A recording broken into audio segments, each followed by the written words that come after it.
le amargará el vientre. Pues no hay ninguna comida que literalmente sea dulce en la boca y luego te amargue el vientre. Entonces es claro que lo que aquí se nos revela es que cuando se habla de tomad y comed, tal como lo está diciendo el ángel aquí, tomad y comed, son exactamente las mismas palabras que dijo Jesús.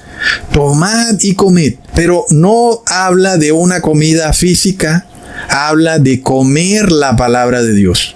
En efecto, la palabra de Dios sí es dulce en nuestra boca. Cuando nosotros escuchamos la palabra de Dios, realmente nos ponemos felices, contentos, nos da paz, pero luego cuando la digerimos, cuando la tragamos y empezamos a actuar de acuerdo a lo que hemos comido, entonces ahora viene un problemilla, ¿verdad? Porque esto nos trae de alguna manera situaciones de aflicción con las personas que nos rodean cuando empezamos a apartarnos de sus tradiciones y ahora nosotros obedecemos es la ley de Dios, no las tradiciones del imperio, y entonces nos trae aflicción. Se vuelve amarga la palabra de Dios en nuestro vientre porque de alguna manera viene y nos trae dificultades en el mundo. Sin embargo, esa aflicción es tolerable cuando sabemos que Dios castiga a quien ama. Pero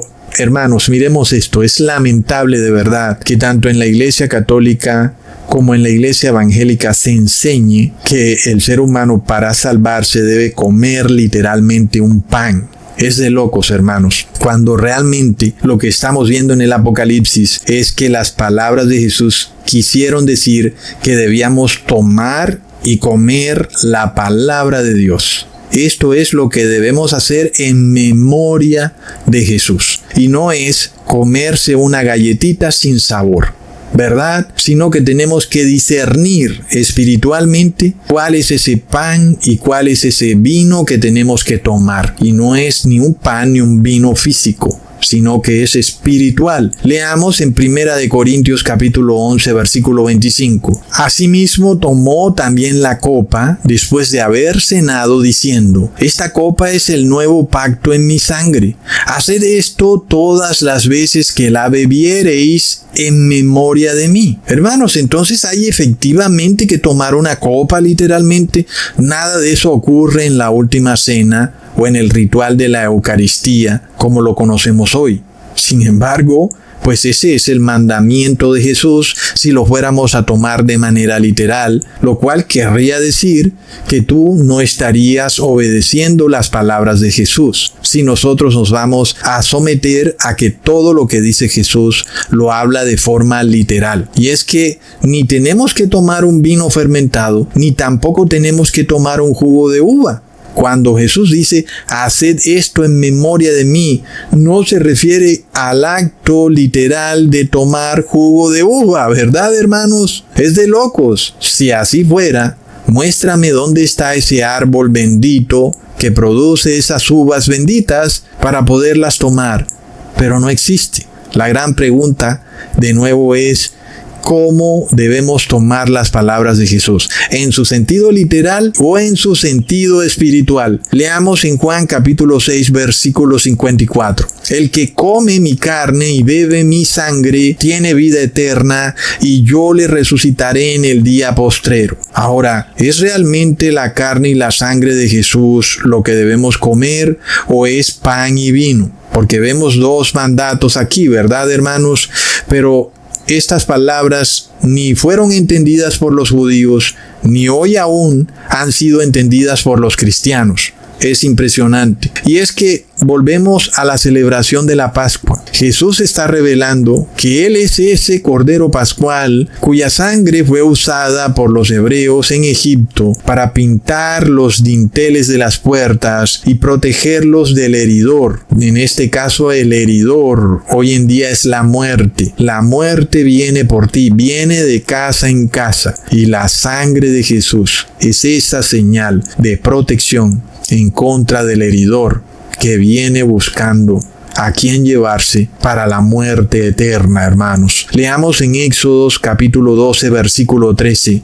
Y la sangre os será por señal en las casas donde vosotros estéis, y veré la sangre y pasaré de vosotros, y no habrá en vosotros plaga de mortandad cuando hiera la tierra de Egipto.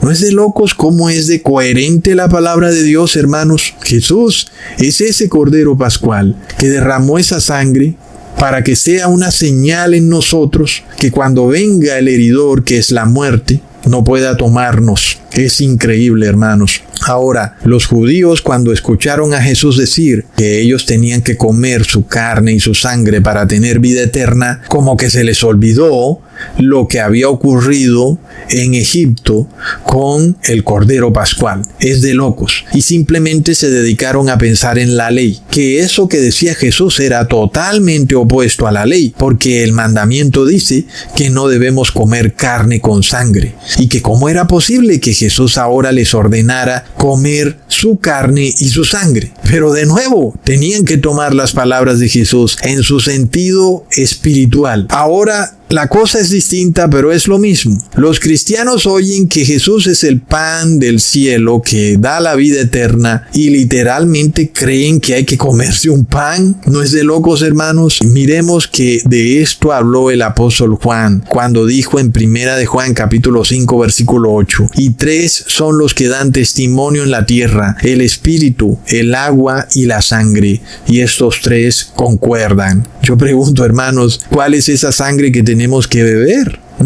Ahora leamos en Juan capítulo 1 versículo 14. Y aquel verbo fue hecho carne y habitó entre nosotros, y vimos su gloria, gloria como del unigénito del Padre, lleno de gracia y de verdad. Entonces, ¿qué se hizo carne? La palabra. La palabra fue hecha carne. ¿Qué quería decir Jesús entonces cuando dijo que debíamos comer su carne?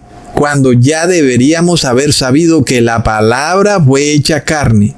Entonces, ¿qué es lo que tenemos que comer? ¿Verdad, hermanos? Es la palabra. Por eso vemos que Jesús no se refiere a comer literalmente algún tipo de comida. Llámalo Cordero Pascual, o pan, o vino.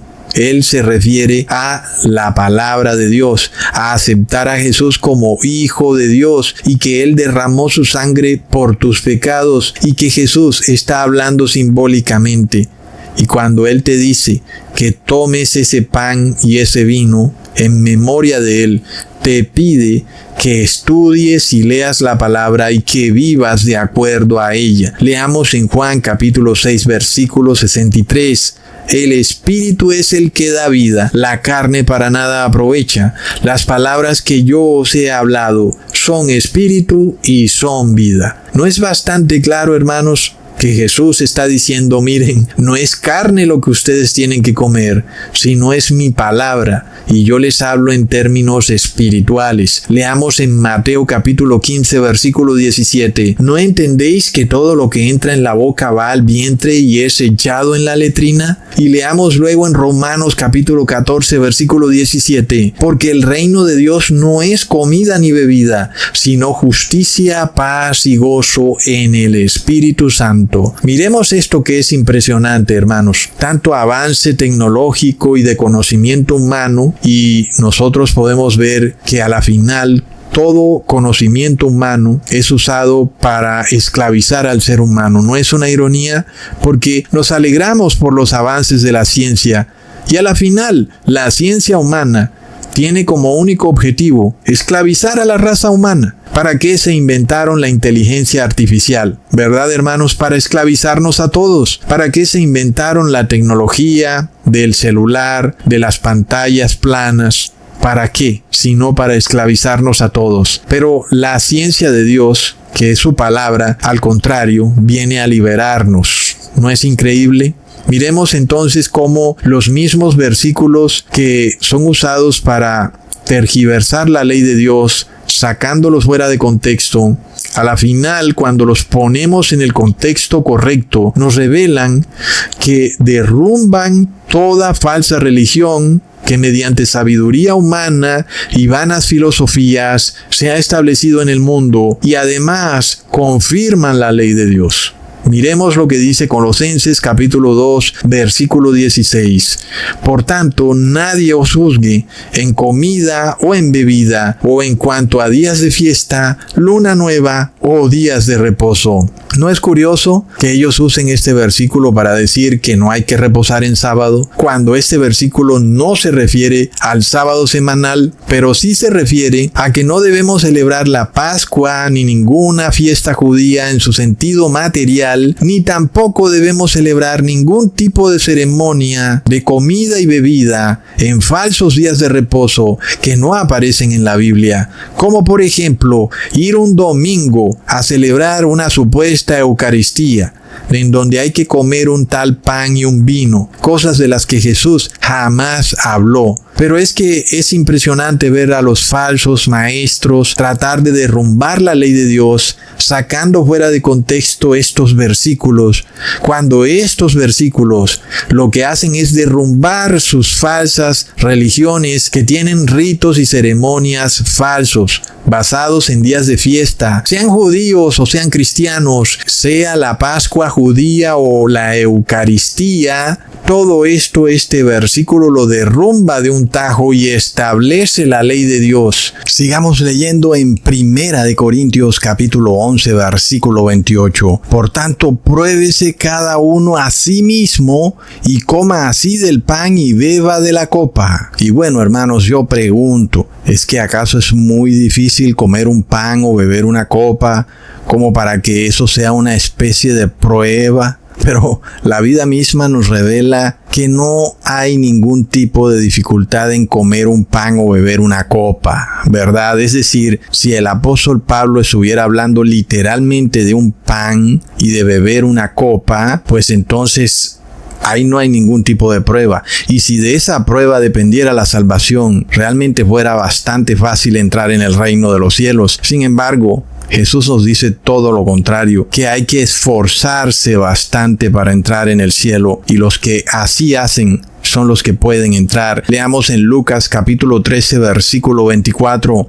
Esforzaos a entrar por la puerta angosta, porque os digo que muchos procurarán entrar y no podrán. Es que si la puerta angosta fuera comer una galleta sin sabor cada domingo, entonces cualquiera pudiera entrar en el reino de los cielos, ¿verdad, hermanos? Si así fuera la prueba, ¿cómo podrían ser ciertas las palabras de Jesús cuando dijo que muchos procurarán entrar y no podrán? Porque si la prueba fuera comer una galleta, pues las palabras de Jesús no podrían cumplirse jamás. Y es que es curioso que esta ceremonia que se llama Eucaristía provenga del mitraísmo, que era una religión adoradora del sol, porque luego de que el apóstol Pablo expuso esta actividad de convertir las palabras espirituales de Jesús, de comer su carne y beber su sangre en un banquete